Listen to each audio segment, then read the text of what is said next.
अस्सलाम वालेकुम जी। मैं Mohammad Nadeem, sector incharge Model town.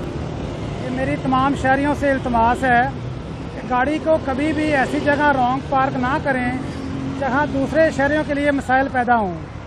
अपनी गाड़ी को प्रॉपर जहां पार्किंग की जगह है वहां पार्क करें ताकि लोग आसानी से अपनी मंजिल पर पहुंच सकें। आपको शायद अंदाज़ा नहीं होता कि इस ट्रैफिक में एम्बुलेंस हो सकती है, किसी ने जल्दी घर पहुंचना है, किसी ने ऑफिस पहुंचना है। आप गाड़ी रॉन्ग पार्क नहीं करेंगे तो लोग आसानी से अपनी मंजिलों तक पहुंचेंगे और ये सवाब का काम भी है। Otherwise high court, Lahore high court के ऑर्डर्स हैं, 2000 रुपये फ़ाइन है रॉन्ग पार्किंग के ख़िलाफ़। और अगर आप लोग गाड़ी रॉन्ग पार्क करेंगे तो फिर महकमा ट्रैफिक पुलिस आपके खिलाफ भरपूर कार्रवाई करेगा और FIR भी लॉन्च होगी।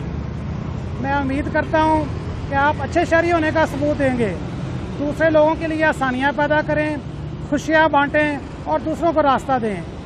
बहुत शुक्रिया।